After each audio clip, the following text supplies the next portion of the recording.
कहा कि 49 में जो रामलला को वहाँ पर अंदर जो स्थापित किया वो भी इलीगल है, वो भी क्रिमिनल है। अगर रामलला को की आइडल प्लेस करना ही क्रिमिनल है और वो एक इलीगल एक्ट है, उसके लिए सजा देने की जगह उन्हीं को जो है वो जमीन जो है दिया जाता, पूरा का पूरा विवादित स्थल। ये एक अजीबोगरीब बात है इसके अंदर। तीसरी बात उसके अंदर ये कही गई कि 1991 का प्लेसेस ऑफ वर्शिप एक्ट जो पार्लियामेंट ने जो पास किया था वो बिल, वो सही बिल है, उसको लागू होना चाहिए। लेकिन अगर उसको लागू करवाने के लिए प्रबंध क्या है? अगर धारा 142 कॉन्स्टिट्यूशन का जो स्पेशल पावर देता है सुप्रीम कोर्ट को, अगर उसे इस्तेमाल करके वो एक स्ट्रिक्ट ऑर्डर देते कि 1991 का एक्ट का उल्लंघन नहीं हो सकता है, तब जो है आने वाले दिनों में ये काशी या मथुरा इस तरीके के विवाद ना उभरे, उसके ऊपर अंकुश लगता। लेकिन वो भी काम नहीं किया। और आरएसएस के प्रमुख ने कहा कि काशी और मथुरा अभी फिलहाल उनके एजेंडे पे नहीं है। ये खतरनाक चेतावनी है। माने अगर अभी फिलहाल नहीं है तो किसी भी दिन आ सकते हैं, तो फिर उसी तरीके के विवाद में पूरी देश उलझ जाएगी। पिछले 20-30 सालों में जैसे उलझे हम अयोध्या में। तो इस तरीके की बातें हैं जिसके चलते हुए इसके अंदर ये सवालें जो उभर कर आई है, ये बहुत ही पेचीदे सवाल है।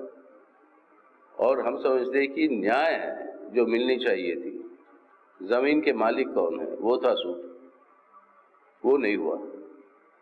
पिटिशनर थे, पिटिशंस थे, लेकिन जजमेंट का जो लैंग्वेज है वो होता है हिंदू और मुस्लिम।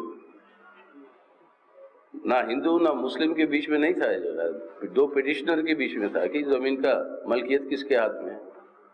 अब इसको एनलार्ज करके हिंदू मुस्लिम के बीच में बनाकर जो दिए हैं, इससे जो है वातावरण और बिगड़ता है और सांप्रदायिक माहौल जो है और गहरा होता है। तो इसलिए ये सब सवालें हैं जो सामने अब आगे आने वाले समय में इनको दुरुस्त करने की जरूरत है। तो कैसे होगा अलग बात है, लेकिन हमारा ये मानना है कि वर्डिक्ट तो डिलीवर हुआ, लेकिन जस्टिस की डिलीवरी पूरी नहीं हुई।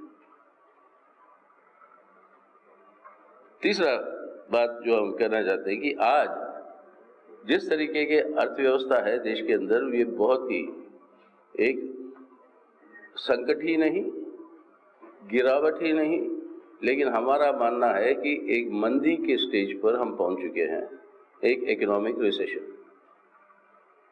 रिसेशन का डेफिनेशन होता है इंटरनेशनल स्टैंडर्ड से कि 2 क्वार्टर्स के लिए अगर आपका जीडीपी ग्रोथ रेट घटता है तो आपकी इकोनॉमी रिसेशन में पहुंच चुकी है। और ये हुआ है इंडिया में। आज इकोनॉमी एक रिसेशन में। आपका इंडस्ट्रियल ग्रोथ सबसे लोएस्ट है कई दशकों में।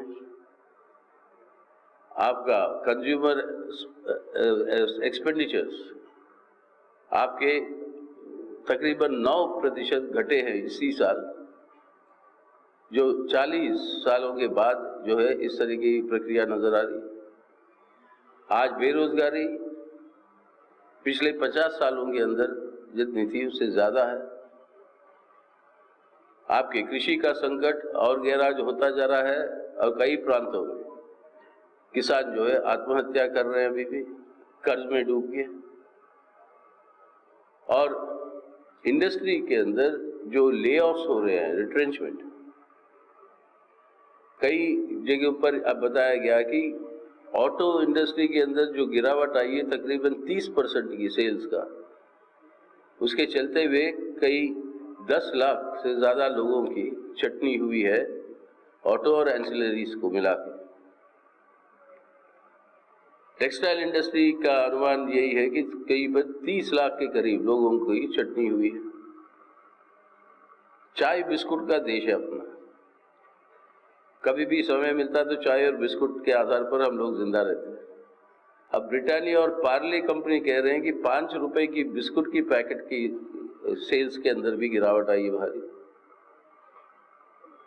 ये हालत जो है इतनी बड़ी तादाद में जो आर्थिक हमले हो रहे हैं लोगों के ऊपर, ये बेहद बढ़ चुके हैं।